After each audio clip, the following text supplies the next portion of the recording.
Oh, hi there.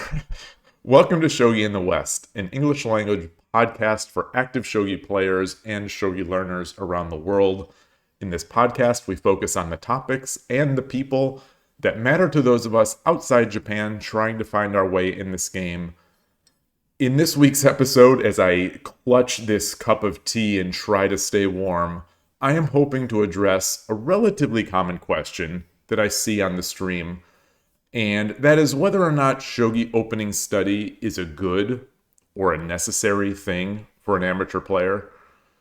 In answer to this, from what I can gather, is not so straightforward and might be somewhat contentious. As with all things, the answer in the end, spoiler alert, might be it depends. But perhaps what matters most is the trek in getting to that answer. And that's what I'm going to try to do today. So let me take a sip here. Sorry about that if you're hearing sips, but I am cold. Setting the ground rules, I suppose. First, what do I even mean by opening study in the context of shogi growth? Am I talking about memorizing long joseki lines and variations? Am I talking about researching recent pro games for opening novelties or just opening new opening theory? What about reading Joseki at a glance from Nekomato or binging all the old Hidechi videos on YouTube? Well, yes, but for me, in how I approach opening study, it's a mix of some of those things. Perhaps with the pro games minimized, since I don't spend much time watching the pro game. However, my approach is more focused on coming up with those variations and plans for the wide range of responses that other amateur players will throw at me, while trying to stay true to the original intent of what I'm looking to do and the types of positions that I want to play. It's not simply, I want to play Urshin or Ryu, so I'm going to play silver 6-8, then push the pawn to 5-6, and then the silver to 5-7, and then finish with pulling the bishop back to 7-9. It's not that. It's not that at all. It's not just, oh, I'm going to do this and then this and then this. It's really an approach that comes in response to what my opponents do and the ideas I'm trying to accomplish in the game. Ideally, with opening study, now that that's sort of defined, ideally, for me, we'd have a combination of Chessable and the Lichess Opening Explorer. So in the shogi world, I say, ideally, we would have that sort of combination. For those unfamiliar, Chessable is a chess learning website that, among many other things, provides opening courses that you can buy, you can see for free, where you can learn the variations for the opening of your choice, and then repeatedly drill these variations in software. It's brilliant. I love it, and I'm a huge fan of it, and to this day, I still use Chessable, even though I'm not even playing chess. The closest thing that we have at the moment in the shogi world is shogicraft.com, which was created by fellow YouTuber and strong New York shogi player, I Dream of Shogi.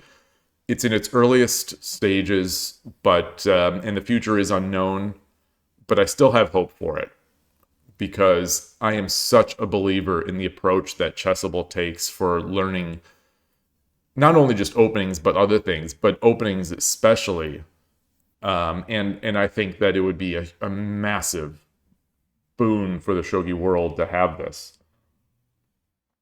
And then on the other side, as I had mentioned, the Lichess Opening Explorer is a brilliant way to, well, explore opening moves and variations. I won't go into all the details of what you can do with it. I can't go into all the details of it because it's got a lot, and I'm just a basic user of it. But at its basic level, in an analysis board, you make a move, and then under the move list, you'll be presented with all of the moves that have been played in response to that move, ordered in terms of popularity. So in that presentation, you'll see the win rates as well, for each of those moves. And if you drill in, you can get to the actual games in which the variation is played, so you can play out the entire game or study that entire game. It's incredibly powerful. And you can even filter by master games or by various rating levels.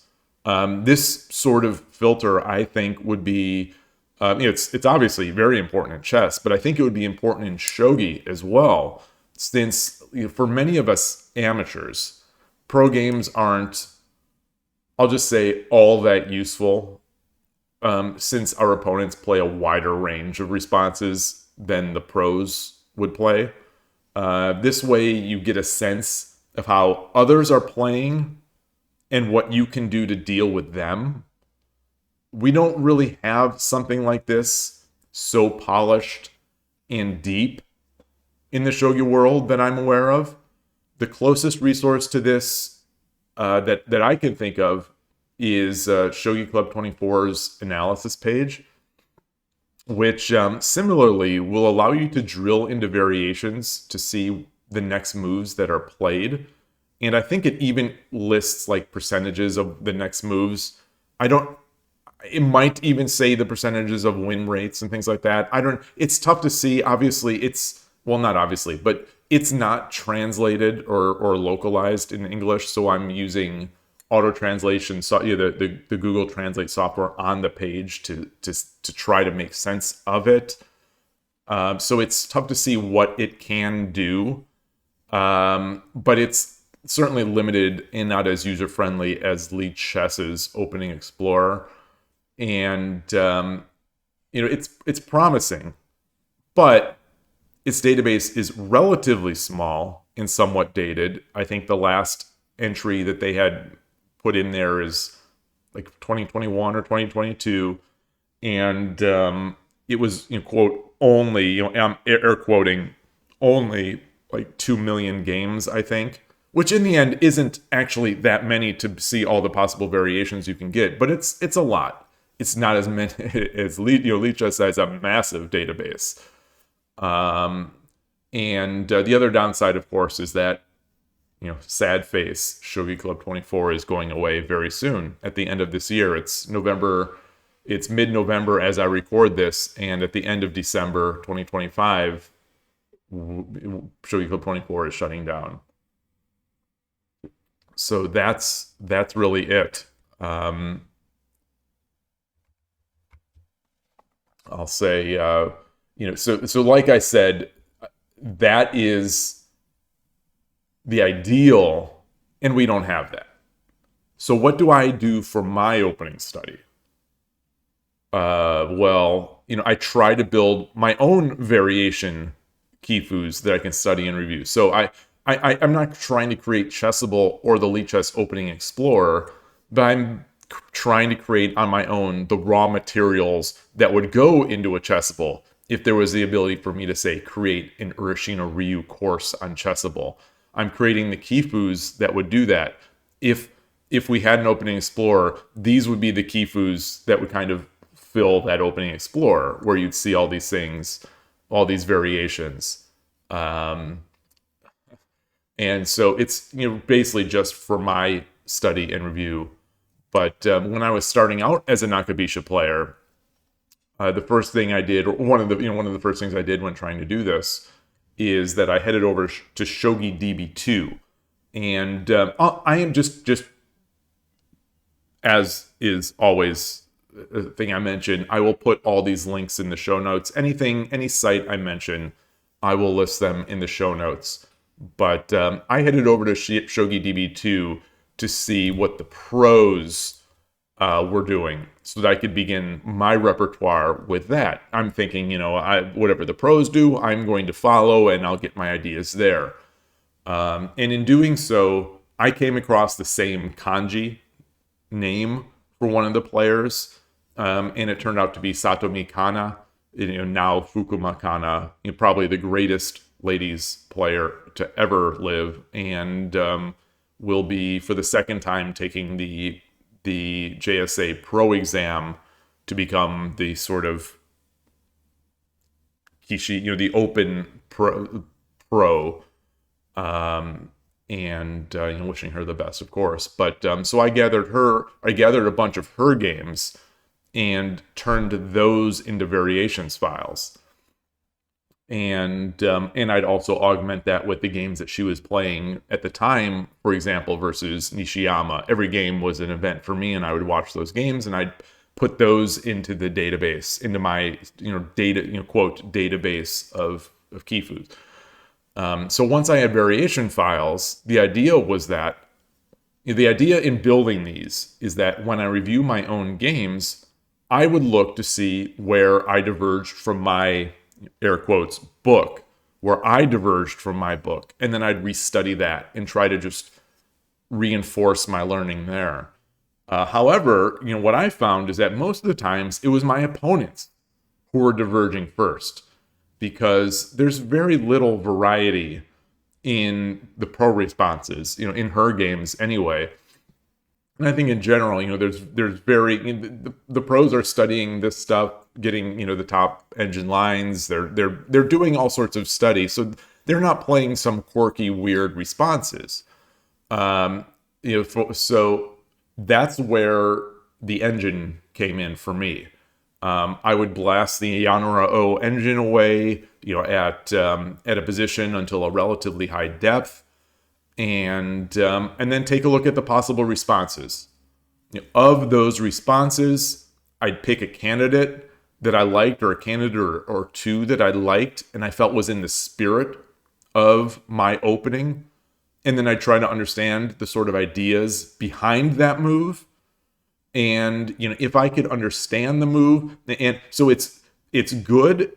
The engine the engine has to like it. This has to be a good move, or it has to be one of the best moves. I have to like the move. I have to be able to know that over the board, this move is I'm going to be able to remember this move. I'm going to understand the idea that it's going for, at least as best as I can, and then I just add that to my variation. So that's really it.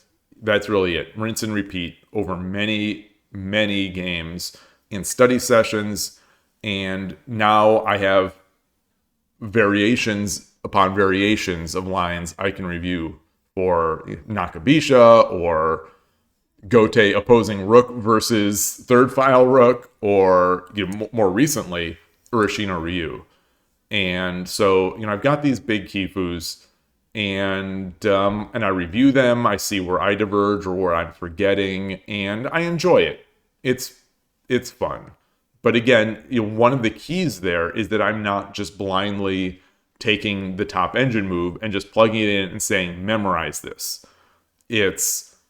I find that I get the position that I don't have, and I think about what I want to do. I see what the engine wants to do, and of those moves that are good, that are at least similar in evaluation, I look to see, like, is this what I'm trying to go for in Urashino Ryu?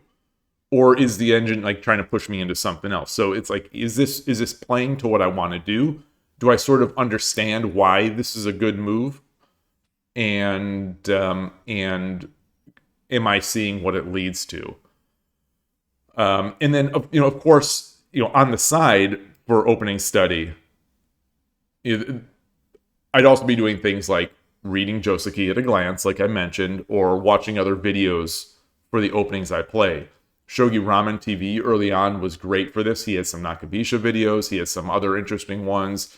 where he plays it in a real game and then discusses it. And I love the channel. And then later, I devoured and continued to devour the Urashino Ryu channel. And he plays only Urashino Ryu, so it's just game after game after game, seeing so many things that the opponent is throwing at him and seeing what he does. I believe that process of me watching and studying his games has really helped. And besides his channel, also Urashino Sensei himself, the person who created Urashino Ryu, he streams on YouTube and he has a channel, and I watch those and support that channel because I get more ideas from it. So that's a whole lot of intro into what I mean by opening study, and why might this sort of opening study be good is the question. Now that I've defined the ground rules or defined what I consider to be opening study, why might this sort of opening study be good? Well, shogi openings are long and varied. If you don't know your basic move orders and the shapes that come out of them or arise, it can be extremely easy to get crushed by something you haven't seen before. I've talked about the rite of passage on the stream before, and I think in person I've talked about this. The rite of passage is what I call the situation where the opponent's rook pawn just keeps pushing, and then the exchanged, and now the rook is in, and the rook is a dragon and running riot in your territory. And it seems like every beginner has to get hit by that. It's always shockingly fast at how that pawn can come down and then get exchanged in front of the bishop, and then the rook becomes a dragon. And I've called that the rite of passage because it seems like everyone gets hit by it. But even at the Dan level, the Shogi Wars, 81 Dojo, sort of the Dan level, I've seen people get caught up, but myself as well. But I get caught up by a lot of things. But I've seen my opponents and myself get caught up in the opening by relatively innocuous things, innocuous looking opening ideas that just result in being flat out dead by move 40 or so. There are positions where you don't, if you go on autopilot a bit, or if you just don't think so much about what the opponent is going to do, or the ideas that the opponent can get, it's like, oh my gosh, I'm a move away, and now the opponent is going to have a horse and take my knight, and then take my gold. It's just you can get yourself into all sorts of trouble. So without opening study, you could easily get hit by opening traps. You can still, even with opening study, get hit by these traps, but or I hesitate to even call them traps, just like opening ideas. So it might be good for those reasons. Another reason is that opening study is not just blind memorization. Sure, there is potentially a memorization component, but ideally, it's pattern recognition training, not just memorization. You're not just looking to study these lines to play them by rote. It's so that you can build some sort of pattern recognition. Looking repeatedly at positions arising out of the opening and seeing the core concepts faster in the games. So it's like, oh, my opponent pulled their rook back to 8-4 here. That means I'm potentially going to have a target after I exchange off my own rook's pawn and silver, and then I pull the bishop back after retaking. So keep an eye out on that. It's that kind of thing where you see these positions often enough in the games and in your opening study that you build up this almost database of patterns. in your brain that you can then play off of during a game. Reason three is that for many of us, myself especially, if it's not obvious by the fact that I still love Chessable, that despite the fact that I don't play chess, it's just simply fun to think about this stuff. Not everything has to be the most game theory optimal approach to bring value to the game. I am not going to be Meijin. It's a fact of life. I am not going to be the Meijin. So I had better enjoy my shogi. And if opening study is something that I like doing, I think it will make me enjoy shogi more. And I believe that that will help me to become a better shogi player. Seems like a reasonable enough reason to me.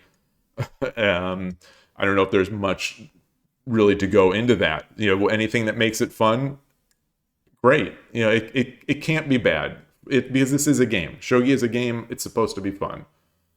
And then I guess the final reason why opening study might be good that I'll give here is that the pros do it. QED. That's it. Pros do it, so how can it be bad?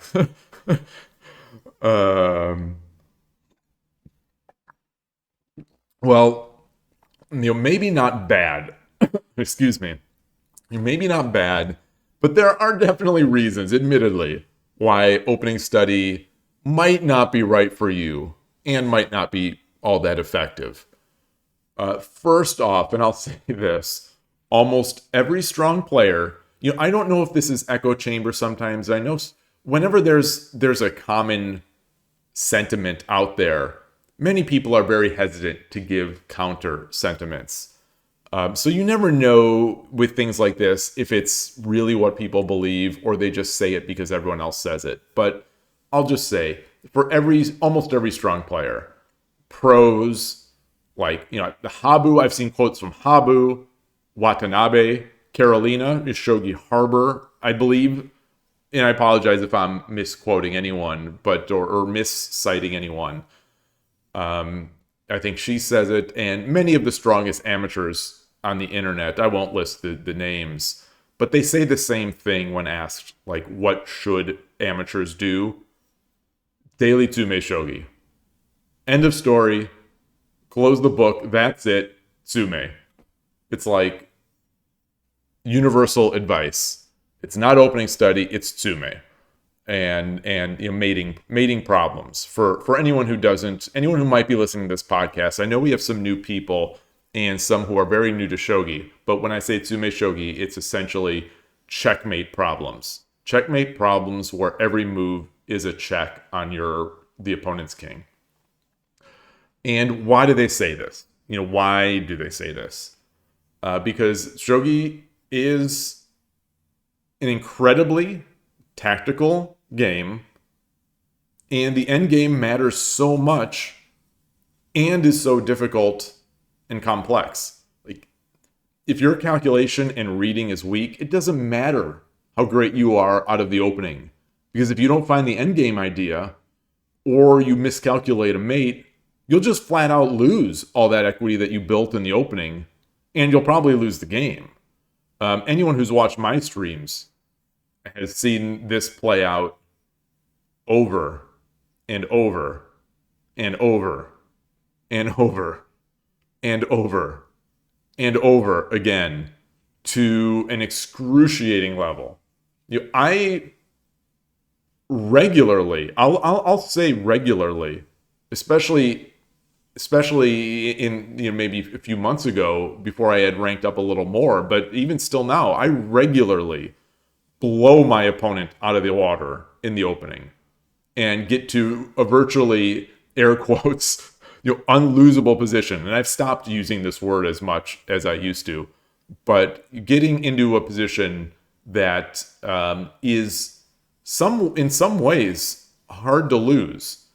And the engine evaluation will obviously, the engine needs the slightest crack to be able to just call a game winning. But some of these are not the slightest crack. It's just the game is just flat out over. But I find ways to lose these games. Or worded differently, I guess, I don't find the way to win these games before my opponent finds a way to win the game. And that's all down to endgame and sume shogi. It's and calculation.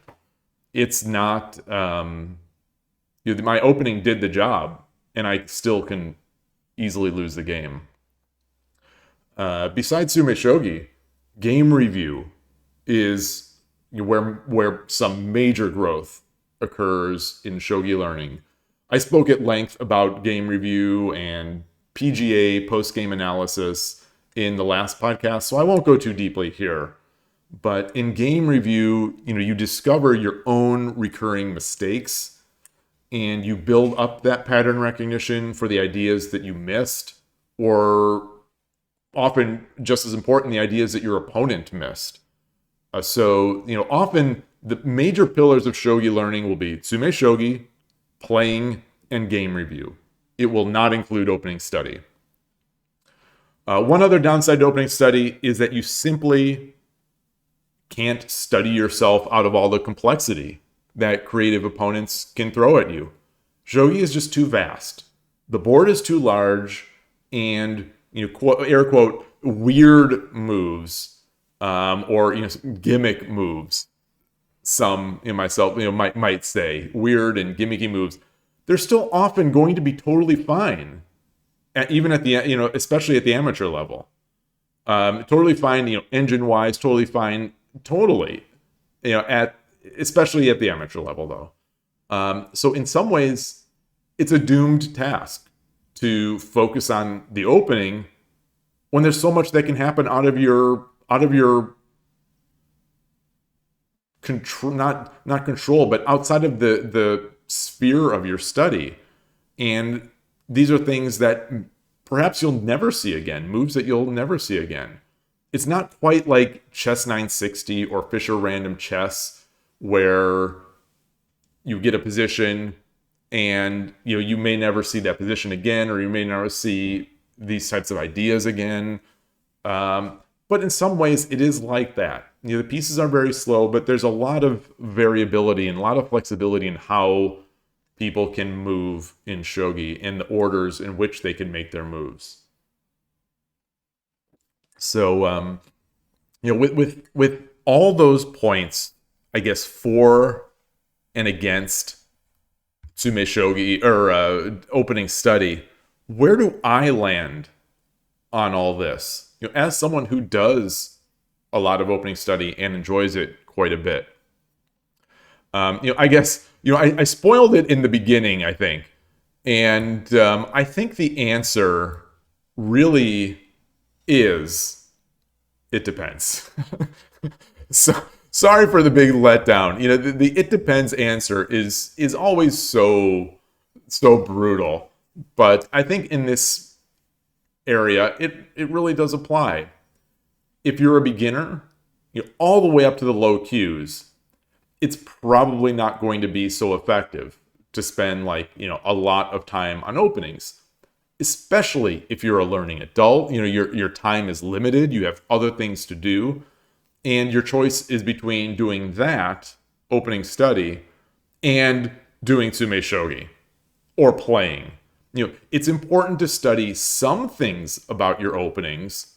For example, how not to get demolished by common opening ideas or common opening traps, and how to build your Mino or Anaguma castle or whatever. But unless you really love it, doing more study probably isn't the key to your shogi growth. As you get stronger and hit Shodan and beyond, especially on Shogi Wars, you'll see and you'll begin to feel that your games do start playing out more and more to the point where you consistently see the same sorts of middle game positions, sort of. And to me, that's a sign that fewer people are blundering in the openings, fewer people are blundering in the early middle game. So, as people get better, they're not going to, it's not that they're not going to, but they're not as often going to get hit by that immediate attack up the rook file, such that one player breaks in and has promoted pieces, in the opponent's territory. It's like where you will more infrequently see the position where you go sort of straight from the opening into the end game. And so you see more middle game positions, and there'll be, because you're playing the same opening, they're going to be the same middle game positions. I think that's where going in and looking at your openings can give you more of an edge, especially if you're struggling in those middle games and you're finding yourself consistently on the back foot or without the edge. That could be because you're actually misplaying your opening a bit. So you're getting into the same sorts of positions, but you're on your back foot and you're struggling to find good moves in those middle games. I think that could be a sign that there are optimizations to be made in your opening. Ideally, you would like to be the one dictating the pace of the middle game. I would say. I don't know if this is vetted by stronger players, but I think ideally you want to be the person with plans. You want to be the person trying to impose your will in the middle game or impose your will on your opponent. And to a certain extent, some of that is going to come from Sente Gote, but that doesn't really matter as much until you get much stronger. And so I think looking at your opponent openings and reviewing those openings can give you those steps. And maybe that would have been better for me as I was starting out. Like I said, I get often to huge advantages in the opening that I struggle to confirm. Perhaps had I been better at converting advantages first, then I got my openings better. It would turn out differently. But either way, I think you can go take the other step where, okay, I'm getting these positions. Let me go study my opening and find more ideas. And you might find that you just love doing it. And that's again, I think, the key. So I guess these days my study priority is probably something like this. Number one, Tsume Shogi and Hishi, or endgame type study. Endgame type study. Tsume Shogi, Hishi, brinkmate type problems, if you're not familiar with the word Hishi. Those are key. I think I agree that for growth, the study priority has to put those at the front. Enough people say it, and I think I've seen it in my growth, the value that it's added. So I would say number one, Tsume Shogi and Hishi or endgame type study. Number two, play a lot and review your games. We talked about review last week. Don't want to talk too much about it now, but I think easily you could swap 1 and 2. I think, and I certainly do play a lot more than I do Tsume Shogi, though I do Tsume Shogi every day, even at least to a small amount. The Shogi Quest Mate Challenge or Mate Run. But those are number 1 and 2. I'd say for my study priority list, number 3 would be watching videos of strong amateurs who play the openings I play. Again, that's Urashino Ryu channel for me, where I can just watch and rewatch these videos and get so much out of it. In terms of watching videos of people who don't play the openings I play, I think that's also valuable. In this same bullet point, I suppose. The Utsunomiya Shogi Club channel, where they have physical boards with Citizen Meijin-sen DIT 40 clock, and they play 30-second Byoyomi games just on video. They're entrancing type videos for me. I love watching those games. They don't play my openings, but I do think I get ideas from them. I see these patterns and I get ideas, and I think it helps. So number four is where I would put opening study, as I explained opening study to be. Other people might call opening study something else, but that's my definition of opening study is as I laid it out at the beginning. And I think that's, for me, in terms of my priority these days, that's number four. And then number five, I guess I'd say, just because other people do it, I don't really do it very often, but watching and studying pro games, that's probably at number five for me. I believe there is growth to be had there. There is educational value to be had there. It's just, for me, it's just not so much. It's just not so much. And it's not the... It's almost a bitter, for me, the pro game is sort of a bitter pill to even have to swallow, because the games are so long and drawn out and there's no commentary, and it's just a tough one. It's a tough one. So those five, that order is not necessarily, like I said, how I do it all the time. Playing a lot has probably been my number one for a while, especially as a streamer, going out daily. But in my mind, I think that's optimal for me based on the growth that I've witnessed in my game. And I would suggest that it's probably a good list for most people, either at or below my level. If you're looking to try to organize your study a bit. And I would love to hear what people have to say about this. I if only for my own shogi education, I want more ideas on how people approach their study, and how they approach opening study, and whether or not they do it, or whether they do, or how else they do it. I think the more we discuss these ideas, the more we can improve. We can improve our own theories and our own approaches to study. And so please, if you've got ideas, if you got disagreements, even if strong disagreements, call me an idiot, whatever, I'd love to know. I would love to know, because I think that is how we improve, is discussing and iterating on these things. So in the show notes, the YouTube show notes, or Shogi Harbor Discord, or even email. If you want to send an email, I've still not gotten any Shogi podcast email bag type questions or comments to shogidad81@gmail.com.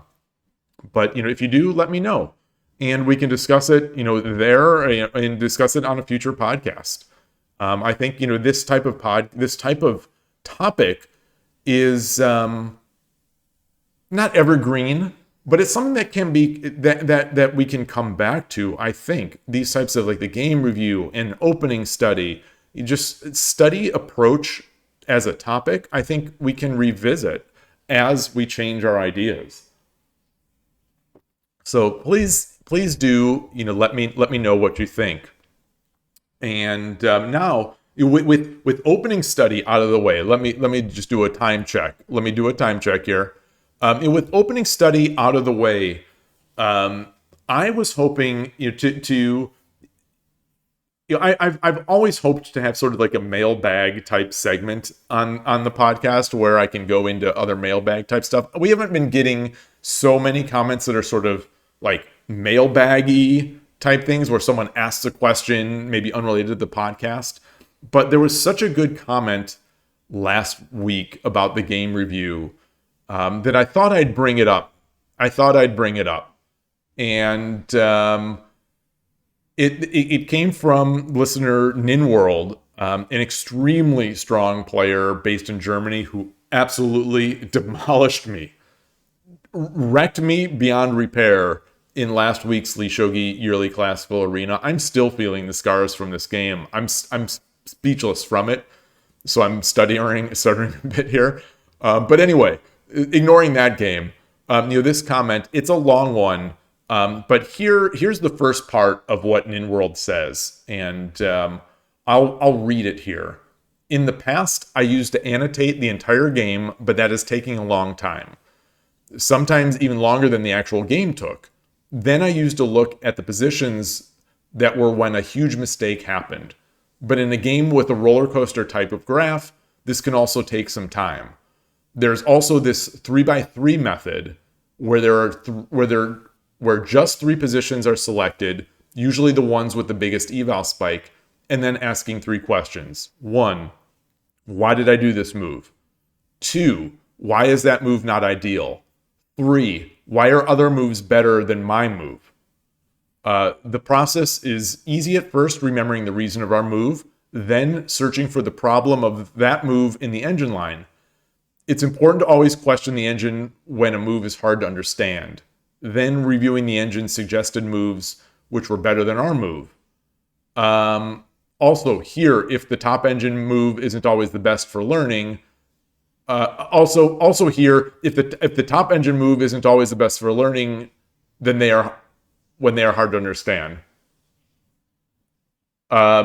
If the second best move or third best move is more understandable, then it's more helpful to use that as a reference.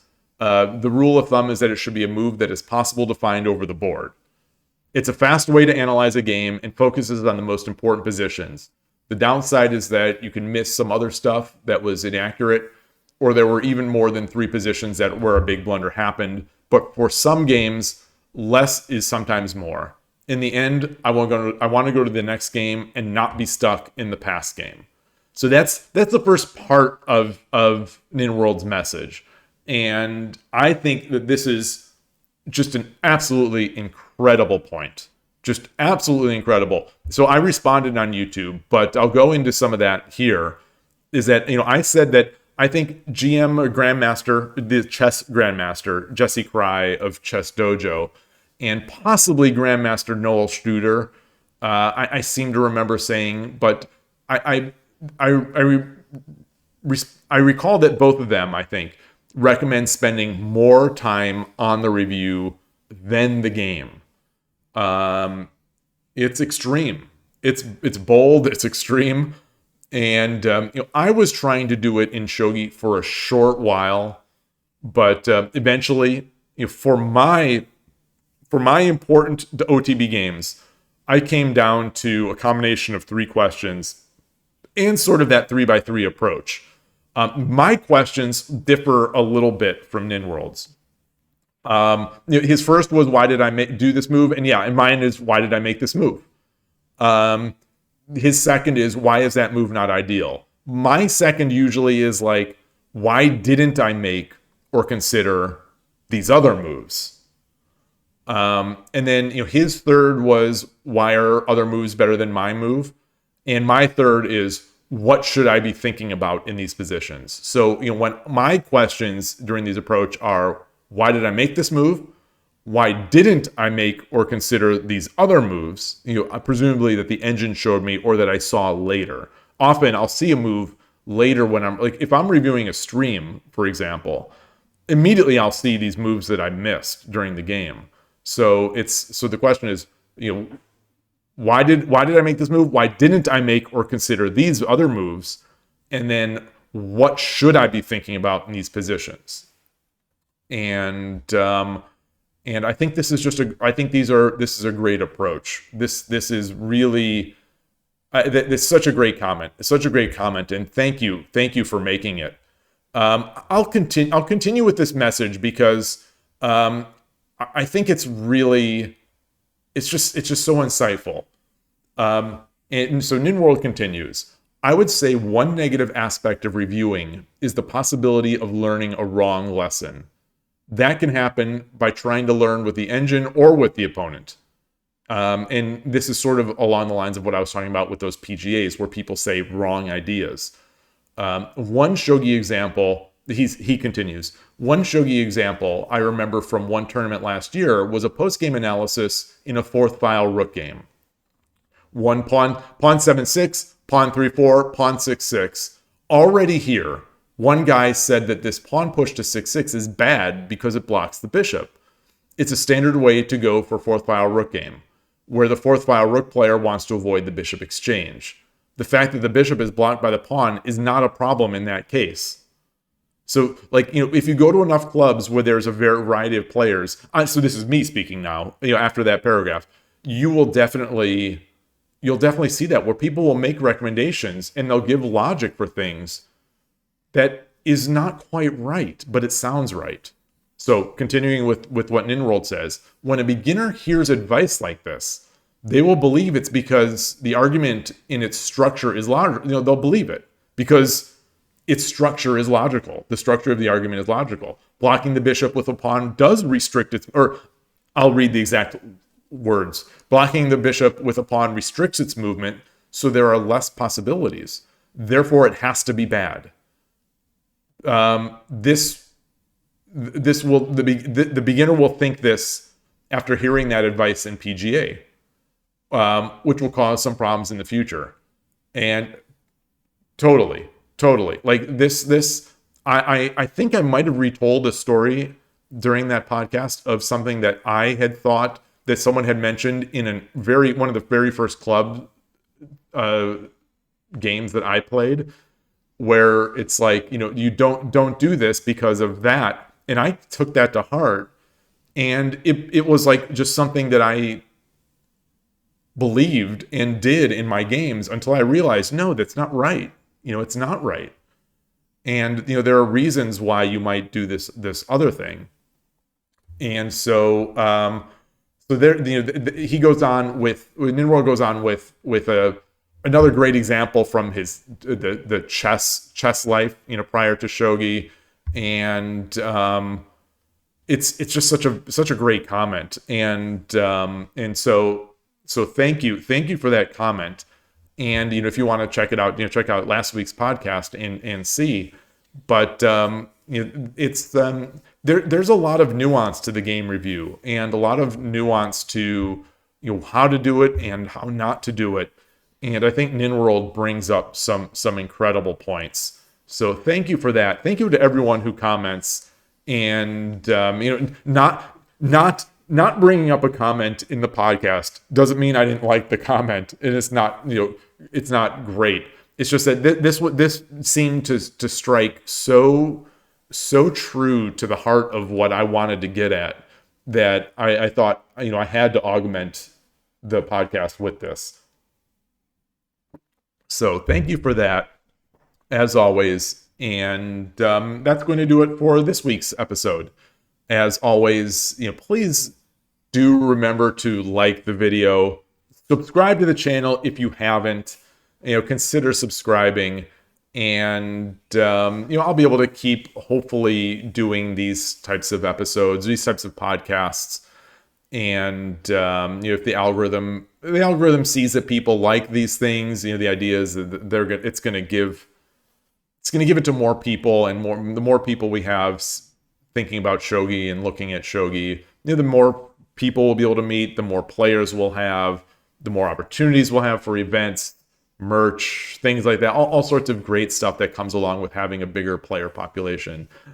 so that's my way to say, please remember to like and subscribe. And also for interview podcasts, I know some of you really want these interview podcasts. I have the one in the queue that I didn't do a good job of following up with this week. I'm going to try to see if I can do it next week. I'll message him, but I only have one in the queue. If you want to be interviewed, please do consider just sending me a note, and we'll talk about it. It doesn't matter your skill level. It doesn't matter your experience, as long as you love shogi and you don't have to love shogi. You can hate shogi, and we'll talk about that. But as long as we have things to talk about and you have ideas, I want to hear them, and I'm sure other people do too. So please let me know. I would like to hold off on doing the re-interviews of people I've already interviewed until we have a bigger mass of them already built, before digging into the well again.